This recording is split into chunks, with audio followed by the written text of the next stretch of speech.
గానే అహిర్నిశలు ఆఖరి శ్వాస వరకు మనం కష్టపడి పనిచేద్దాం, మీ భవిష్యత్తుని బంగారు భవిష్యత్తుగా చేద్దామని చెప్పి మాట్లాడుకుంటా అని చెప్తా వచ్చారు.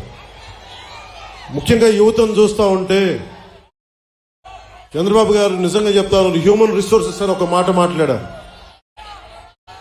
నాకు శేషేంద్ర గారి కవిత గుర్తొచ్చింది. ఒక దేశపు సంపద నదులు కాదు, అరణ్యాలు కాదు, ఖనిజాలు కాదు, కలల ఖనిజాలతో చేసిన యువత. నిజంగా స్కిల్ డెవలప్మెంటే ఉంటే మీరు ఇంతమంది ఉపాధి లేక, ఉద్యోగాలు లేక, ఇన్ని ప్రకృతి వనరులు పెట్టుకొని ఉపాధి అవకాశాలు లేక బాధపడతా ఉన్నారు. ఈ రోజున చంద్రబాబు గారు అన్ని చెప్పారు మీకు ఏమేం చేస్తున్నామని. జగన్ అనే వ్యక్తికి మీరు 5 సంవత్సరాలు అధికారం అందించారు. అధికారం అందిస్తే అతను ఏం చేశాడో తెలుసు.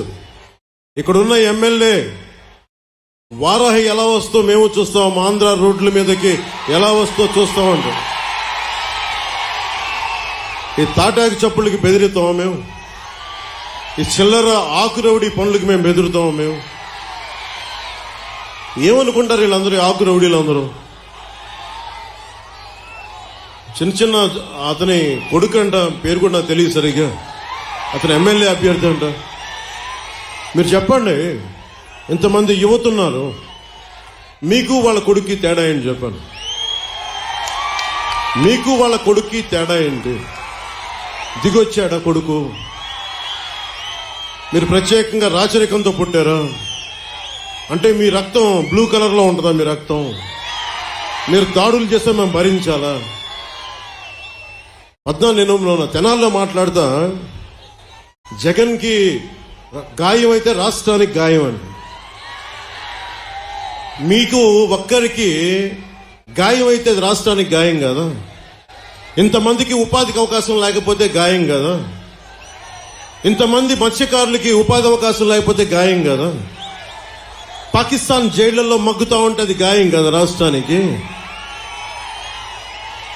చేనేత కార్మికులు, కళంకారీ కార్మికులు రోడ్ల మీద పడి ఉపాధి అవకాశాలు లేక ఆత్మహత్యలు చేసుకుంటా ఉంటే రాష్ట్రానికి గాయం కదా? బాపట్లలో 15 ఏళ్ల అమర్నాథ్ ని అక్కని ఏడిపిస్తున్నారని చెప్పి బయటికి వచ్చి ఎదిరిస్తే వైసీపీ నాయకులు చెరుకు తోటలోకి తీసుకెళ్లి పెట్రోల్ వేసి కాల్ చేస్తే అది గాయం కదా? మీరు ఆలోచించండి. మీరు అందరూ ఇక్కడ ఉన్న ఆడబిడ్డలు, పెద్దలు అందరూ, రాష్ట్ర ప్రజానీకం అందరూ ఆలోచించండి. ఒక చిన్నపాటి వంట చేస్తున్నప్పుడే చిన్న నూనె చుక్క పడితేనే ఎంత బాధ వస్తుందని తెలుసు. అలాంటిది 15 ఏళ్ల బిడ్డల్ని తీసుకెళ్లి పెట్రోల్ వేసి కాల్ చేస్తే ఆ మంట అసలు మనం ఎవరైనా ఊహించగలమా? బాధను ఊహించగలమా? అలాంటి అది వదిలేసి ఇతని తలకి అతను కొట్టుకున్నాడో, ఎవరు ఇసిరారో అతనే, అదంతా మనకు మాయ ఎలా జరిగిందో తెలియదు. గోల గొడవ. మాకు ఇతనికి పనే? మాకు ఇతని మీద మాకు కూర్చోబెట్టి దాడులు చేయడానికి మాకేం పని లేదా? మాకు వేరే పనులు లేవా మాకు? అయినా మీలాగా క్రిమినల్స్ మేము? అందరి మీద దాడి చేసే నీకు అసలు నీ మీద ఎవరికైనా దాడి చేయడానికి ధైర్యం ఉంటుందా? నువ్వు బతకనిస్తావా? నువ్వు సొంత బాబాయిన గొడ్డలతో అడ్డంగా నరికి చంపేశావు. నువ్వు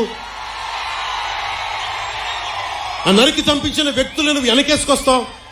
ఇలాంటి వ్యక్తి అంటే కూర్చోబెట్టి కేంద్రం మెడలు ఉంచుతాడంట. కేంద్రం మెడల్ అంటే ఎవరు? నరేంద్ర మోడీ గారు. వెళ్ళి నరేంద్ర మోదీ గారితో మాట్లాడగలవా? సోనియా గాంధీ గారు స్పెషల్ కేటగిరీ స్టేటస్ అప్పుడు, రాష్ట్ర విభజన అప్పుడు చిన్న ప్లే కార్డ్ పట్టుకోవడానికి నువ్వు దాక్కొని అంత పిరుకోడివి. నీకు ఒక దమ్ము, ధైర్యం, అంత ధైర్యం ఉందా మీకు? నేను మీకు ఒకటే చెప్తాను, మీరు ఆలోచించాలి మీ భవిష్యత్తుకి. దశాబ్దం నుంచి రోడ్ల మీద తిరుగుతా ఉన్నా. ఇంతమంది చిత్రకథా నాయకులు ఉన్నారు. మెగాస్టార్ చిరంజీవి గారు ఉన్నారు,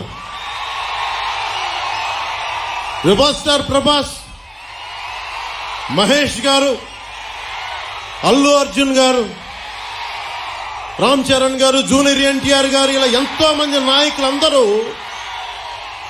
ఏ రోజు కూడా చిత్ర పరిశ్రమని రాజకీయ పరంగా ఎవరు వేధించలా. ఇందాక అక్కడ బోర్డు చూస్తుంటే మనల్ని ఎవరు ఆపేదని ఒక బోర్డు ఉంది నాది. దేనికంటాం ఆ మాట? అంటే ప్రజాస్వామ్యంలో మాకు హక్కు లేదా?